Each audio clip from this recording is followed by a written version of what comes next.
Hey guys, it's Davin here at brewbits.com. Behind the camera as usual we got James. Say hello, James. Did you know that February is stout month? And because we're in February, I thought it would be a good idea to brew a stout. I haven't brewed a stout for a while. So I thought I would brew this, the St. Peter's Cream Stout.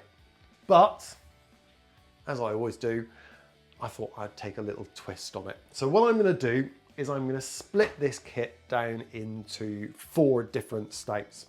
So I'm going to make a 5 litre batch of the St. Peter's Cream Stout, but with another 5 litres, I'm going to add some extra flavours so that we can make a cinder toffee stout. I'm going to make a banana stout with another 5 litres, and let's do a chocolate chip cookies stout for another 5 litres as well. And we'll have a little bit of fun making 4 different stouts out of the one kit. So to start off with, what I'm going to do is I'm going to start by making it up pretty much to its usual recipe. So I've got myself a bucket, I've got my trial jar, hydrometer, I've got my steriliser, I've got my spoon for stirring everything, I've got my thermometer, and I've got my siphon. And more importantly, because this is a double tin kit, we'll need a tin opener. Right, so first of all, I'm going to take these out of here because there's a couple of things in here we're going to want. We've got a sachet of yeast, and we've also got a sachet of Golding's hot powder. Well, that's gone because we're going off recipe. And then we've got the 2 tins of liquid malt extract. And in here, as you know, if you've done this before, they're thick and they are gloopy. So in my bowl over here in my sink, I'm going to pour off some really hot tap water and then let them sit for about 10 minutes whilst I sterilise everything. The tins have been sitting in the sink now for a good 10 minutes, and that will mean that the liquid malt extract inside the tin has become a little bit more runny, and that means it's a little bit easier to get out of the tin. Oh no! It's going in the drawer to get a knife. Ooh, look how thick and black this is. It's like treacle. Oh, look at that. So whilst I was emptying the second can, I put the kettle on to boil so I could get 2 litres of boiling water. And the first thing we're going to do is we're going to use this to clean our cans out. So a little bit into each can, and then be very careful but with your spoon. Come on in, give it a little bit of a stir, and then start working it up the sides as you turn the can. It is really hot, and the can does get even hotter because you're using boiling water, so just be a little bit careful. And then once you've got most of it out, because it's boiling water, over to me a second, James, take a tea towel, wrap it up so you can pick the can up without burning your fingers. Almost done, but I think there's still a fair bit left in there to go. So let's do the other one really quickly. And just do that a couple of times if needs be until you've got all your liquid malt extract out. There we go, pretty much nice and clean they are now, look. There we go.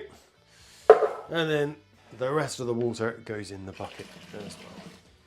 And then we're going to give this a gentle stir so that we get all the liquid malt extract mixed in with the boiling water.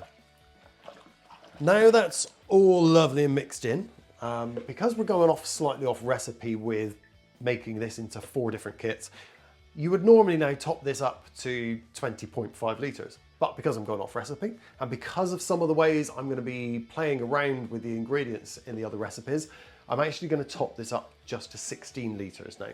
So just takes a few moments with cold tap water. So now I've added the cold water, we need to give it a really good stir to mix in the water with the liquid malt extract down the bottom. Lovely, that's all mixed in. So the next step is to split this into 4 different batches. So here I've got one of my buckets. What else have I got? I've got my little tap on the end so I can stop my flow. I've got a bucket clip which is going to go on the inside of my bucket, and I've got this little beauty, a jug, so I can measure out pretty much exactly 4 litres. So make sure that's in there nicely, clip that in, let's have a quick little suck, and we get the 4 litres going. I've got my 4 batches now of the St. Peter's Cream Stout, but remember we are a litre short in each. Now this one here is gonna be the straightforward St. Peter's Cream Stout, so I need to add a little bit of water to this one. So I just need to top it up by a litre. So in the water goes, simple as that. Give it a good stir to mix it all in. I've taken a sample in the trial jar and the hydrometer is showing that the SG is 1.046. So we'll write that down and we can use that later once it's finished fermenting to work out its exact alcohol content. Now I've taken this packet of yeast, opened it up, and I've put it into a small ramekin, and this is almost perfectly 4 half teaspoons. So I'm going to sprinkle in half a teaspoon into this one, and I'm going to save the rest for the others. And what I'm going to do now, give that a little bit of a stir in as well, make sure all that's lovely mixed in and getting it down in through the few bubbles, getting it hydrated. Lid goes on gently, and this is now going to go into my warm place for about a week for the fermentation to complete. The St. Peter's Cream Stout has been sat in my warm cupboard now for the last 8 days, bubbling away nicely. And so over the last couple of days, I've taken a hydrometer reading and it's settled down at 1.016 for the last few days. So I'm happy to now move on to the next stage. Now, I know we split this down into a cinder toffee, a chocolate chip cookie, and a banana stout. And because we added some extra ingredients to those, I'm going to use this hydrometer reading from this control kit to make sure that those are all going to be steady, because we've added stuff to those that's going to give us a bit of a false reading. So the next thing I'm going to do is, if you want to, James, come on in and have a look at this lovely, dark, rich, creamy stout. I need to siphon this off the sediment in the bottom. So down here, I've got my siphon and I've got a bucket. There's a little bit of sterilizer still left in the tube to get rid of that. So all I'm going to do now is just carefully siphon it from the one bucket to the second. Now back to me a second, James, because I know there are people out there now that will say, oh, you just sucked the end of the tube. Yes, I know, always get those comments. You can of course use an auto siphon and pump it and get the flow flowing if you wish to.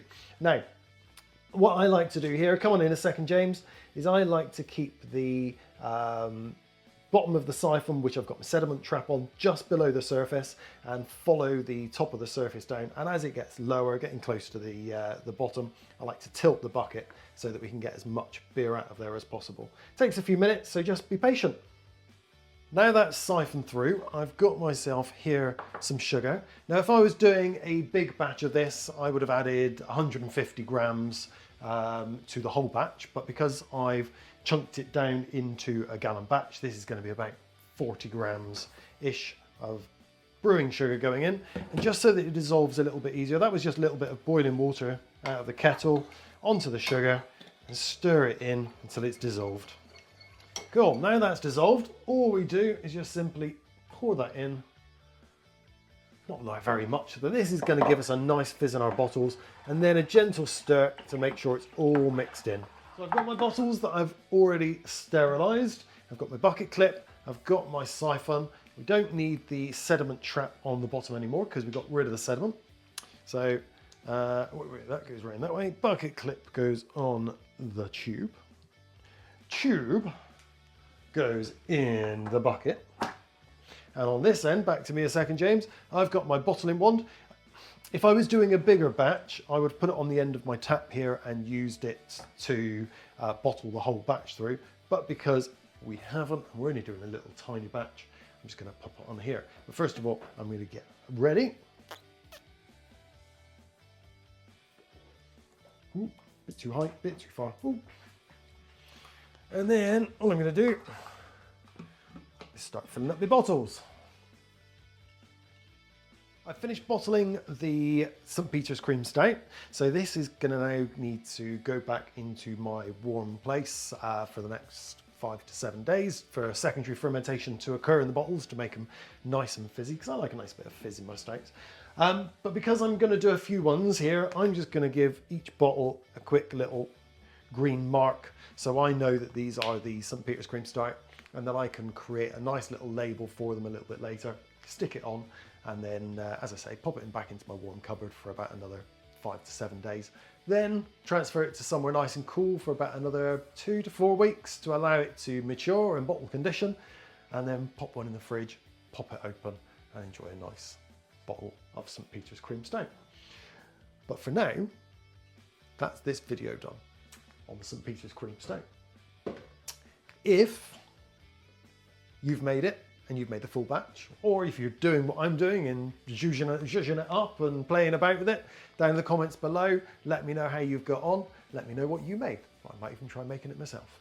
But for now, remember to like and subscribe to our channel, and go over and see what these others did, what I did for those, and I will be doing a taste test video of all of these in the near future, so look out for that. But for now, happy brewing!